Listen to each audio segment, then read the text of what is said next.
Jaya Jaya Gaura Chandra Jaya Nityananda Jaya Advaita Chandra Jaya Gaura Bhakta Vrinda.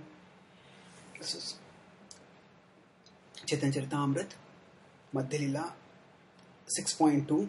Jaya Jaya. So Krishnadas Kaviraj Goswami begins his chapter with the standard glorifications. It says, glory to Gaura Chandra, Nityananda, and glory to Advaita Chandra. Now it is interesting that in these particular pastimes, in this particular passage that is going to be described, there is no Advaita Chandra over here.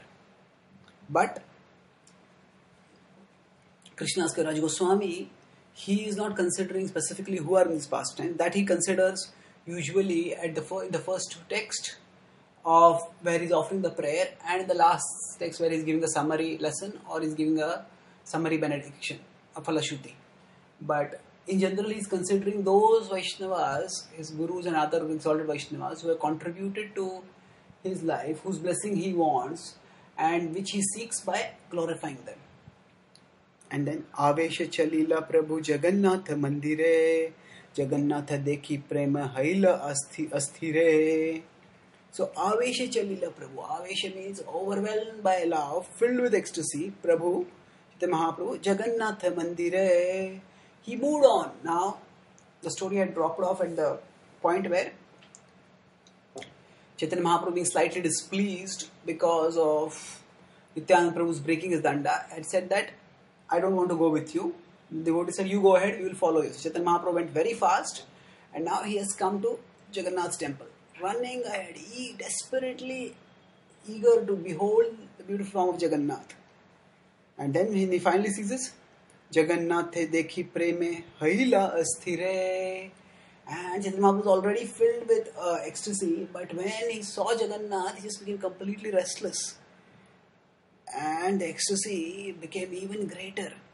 Jagannatha alingite chalila dhaya mandire padila preme avishtahaya. And when he saw Jagannath, Chaitanya Mahaprabhu was in the mood of Radharani, in separation from Krishna. So when Radharani sees Krishna, she runs towards Krishna. After especially Krishna has left and their gopis are hoping that when will Krishna come back to us. So it is like a reunion between between Radharani and Krishna. And so Radharani runs towards Krishna to embrace him, to be embraced by him. Similarly, Chaitanya Mahaprabhu charges forward. Jagannatha alingite chalila dhaya. So he beheld Jagannath and he charged forwards to embrace him. But now, mandire padila preme avishtahaya. But actually, the ecstasy was so much that his body couldn't bear it. Now, falling unconscious is the body's defense mechanism when there is overwhelming physical or emotional stimuli. When one can't bear it, then if the pain is too much, then one may fall unconscious. And if the emotions are too much, one may also fall unconscious. So here there was no emotion of pain or sorrow or fear or grief or anything like that. But it was ecstasy. The ecstasy was so great that it was intolerable. And preme avishtahaya, being overwhelmed by that emotion, mandira padila. Chaitanya Mahaprabhu was charging towards the deity to embrace the deity, but he fell on the ground. Daive sarvabhauma taha ke kare darshan. Padi chamari te tenho kaila nivaran. Daive, now by destiny, this is going to be a greatly significant event, that the way things transpired in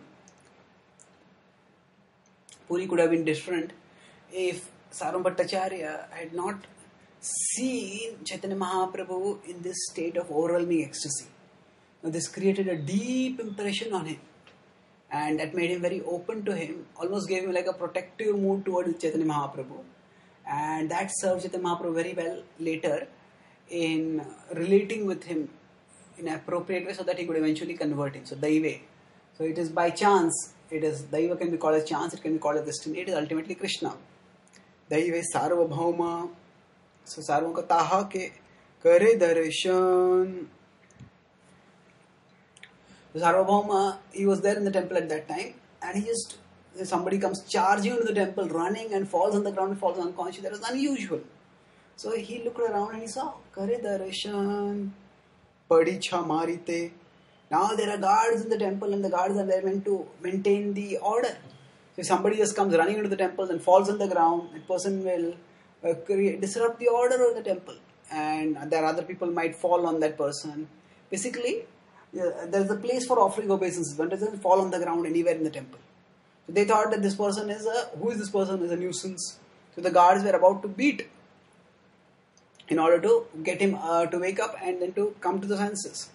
That's what the guards are. Padicha marite. So the Padicha was the watchman. He was about to beat the Lord. Tenho kaila nivaran. Nivaran means forbid him. Don't do this. He says, don't beat him. Sarvabhauma told the guard. So this is the first service that he performs to Lord Chaitanya without even realizing that I am performing a service. He just guards the Lord, protects the Lord from being beaten, and in this way, his relationship with Chaitanya Mahaprabhu in this manifested pastime begins with him rendering some service.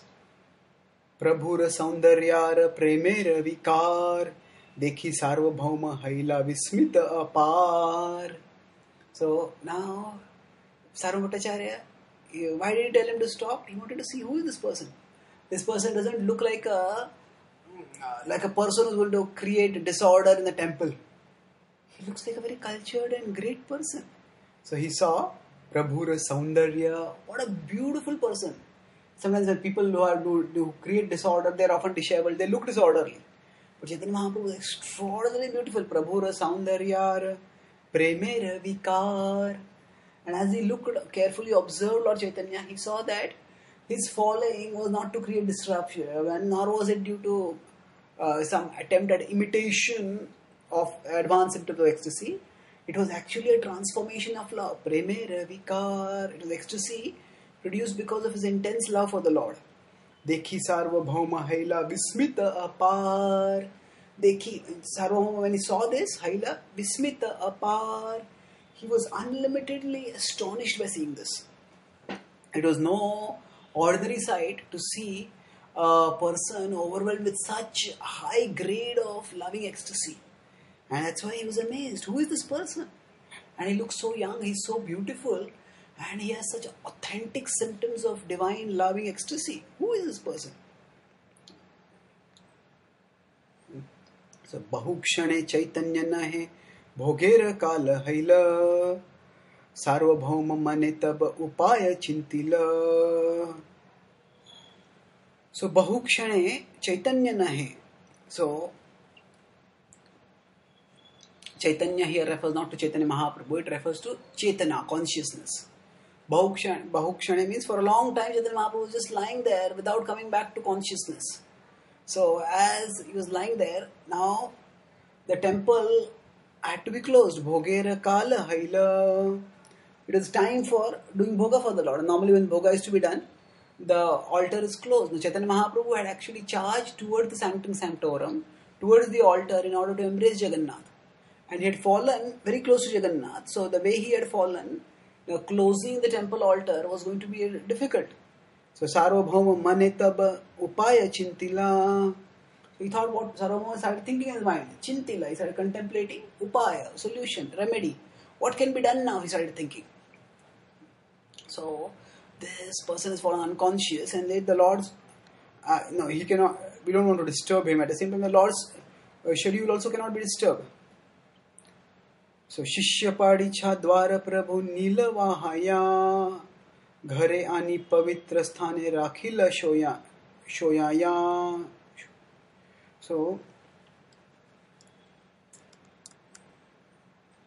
what did he do? He did another service to the Lord. He thought that, okay, I cannot keep this person who has fallen, I cannot keep him here, and he looks like a very great person, so I cannot just have him thrown out and have him lay on the ground. So Shishya Padicha, so along with his disciples, along with the watchman, Dwara, by their means, Prabhu Nila Vahaya, they carried Chaitanya Mahaprabhu, Nila, and they took him where? Ghare Ani. He brought him to his house, Pavitra Sthane, at a holy place, Rakhila Shoyaya, and he laid the Lord down over there. The Lord was already asleep, so he was carried and brought, and he was kept in a proper place, sanctified place.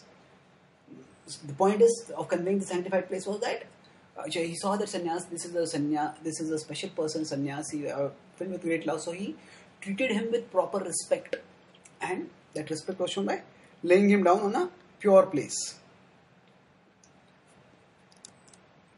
How the story unfolds, we'll discuss in our future talks. Thank you.